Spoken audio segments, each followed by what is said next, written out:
আসসালামু আলাইকুম viewers, rainbow চ্যানেলে আপনাদের সবাইকে স্বাগতম। আগের দুটো টিউটোরিয়ালে আমরা টেন্সের ডেফিনিশন এবং স্ট্রাকচার দেখেছি, কিন্তু প্র্যাকটিস তো করা হয়নি। আমরা সবাই জানি practice makes a man perfect. So আমরা আজকে একটু টেন্সগুলো প্র্যাকটিস করে দেখি যে আমরা আসলে শিখেছি কিনা, বা সেগুলো আমরা একটা থেকে আরেকটাতে চেঞ্জ করতে পারবো কিনা, এটা আমরা আজকে দেখে নিই। আচ্ছা, কয়েকটা প্রশ্ন আমি রেডি করেছি। এখানে 12টা প্রশ্ন রয়েছে। এই প্রতিটা প্রশ্ন দেখে বলতে হবে যে এটি কোন টেন্সে রয়েছে, এবং এর পাশে ব্র্যাকেটে যেই টেন্সটা দেওয়া আছে এই টেন্সে রূপান্তর করতে হবে। যেমন, আচ্ছা শুরু করি তাহলে। প্রথমে আছে Sohel has bought a shirt. আপনাকে বলতে হবে যে এটি কোন টেন্সে রয়েছে এবং এই বাক্যটিকে প্রেজেন্ট কন্টিনিউয়াস টেন্সে রূপান্তর করতে হবে। আপনার সুবিধার্থে আমি সবগুলো বাক্যরই অর্থ বলে দেব, কিন্তু আপনারা সবাই চেষ্টা করবেন যে কোনটি কোন টেন্সে রয়েছে এবং যে টেন্সে রূপান্তর করতে বলা হয়েছে সেই টেন্সে আপনারা রূপান্তর করতে পারেন কিনা।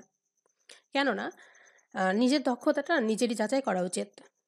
আমি যদি উত্তরটা এখনই বলে দিই তাহলে কিন্তু অনেকেই বুদ্ধি খাটিয়ে জিনিসটা করতে পারবেন না বা মনেও থাকবে না। যদি আপনি এখন একটু চেষ্টা করে দেখেন, তাহলে যদি আপনি নাও পারেন তারপরেও মনে থাকবে যে হ্যাঁ, আমি এই জিনিসটা চেষ্টা করেছিলাম, পারিনি, বা এটার উত্তর কি হবে সেটাও কিন্তু আপনার মনে থাকবে। যখন আমি উত্তর দেওয়ার পর আপনি যখন উত্তরটা দেখবেন তখন কিন্তু আপনার মনে থাকবে।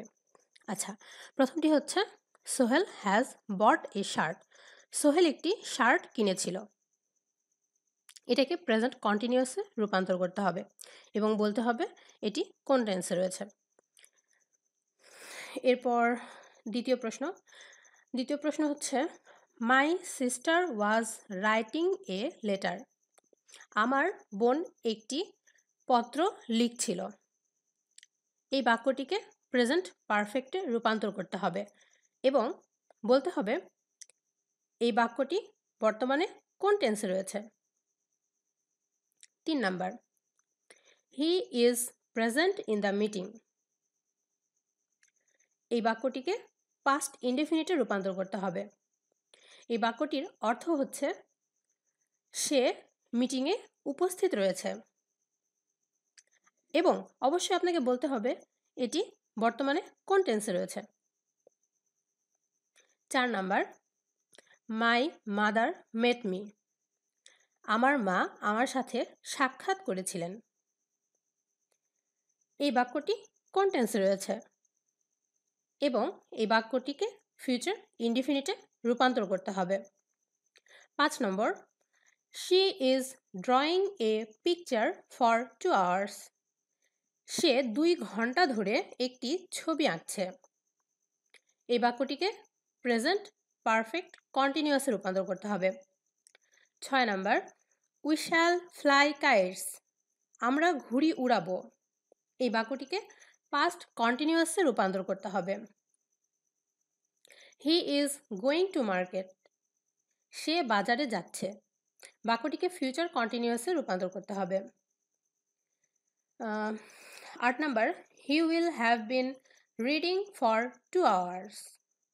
সে 2 ঘন্টা যাবৎ পড়তে থাকবে। এই বাক্যটিকে পাস্ট পারফেক্ট কন্টিনিউয়াসে রূপান্তর করতে হবে। 9 number, I shall be reading the book. আমি এই বইটি পড়তে থাকব। এই বাক্যটিকে ফিউচার পারফেক্ট কন্টিনিউয়াসে রূপান্তর করতে হবে। এরপর 10 number, we shall have reached the station by 5 PM।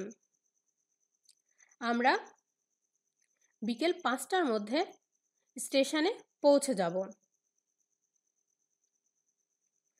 বাক্যটিকে past পারফেক্টে রূপান্তর করতে হবে। এরপর Rupa has been singing for 1 hour. Rupa 1 ঘন্টা যাবৎ গান গাইছিল। বাক্যটিকে ফিউচার পারফেক্টে রূপান্তর করতে হবে। এরপর রয়েছে লাস্ট বাক্যটি, সেটি হচ্ছে দ্য মুন হ্যাজ শোন। বাক্যটিকে প্রেজেন্ট ইনডেফিনিটে রূপান্তর করতে হবে। বাক্যটির অর্থ হচ্ছে চাঁদটি কিরণ দিচ্ছিল, বা শাইন শাইন মানে হচ্ছে ঔজ্জ্বল্য বা উজ্জ্বলতা, এই টাইপ আর কি। আচ্ছা, যাই হোক, এই বাক্যগুলোকে আপনারা সবাই পরিবর্তন করার এবং বাক্যগুলো কোনটি কোন টেন্সে রয়েছে সেটি বলার চেষ্টা করুন। আর কমেন্ট বক্সে আপনাদের উত্তরগুলো জানিয়ে দিন খুব তাড়াতাড়ি। ধন্যবাদ।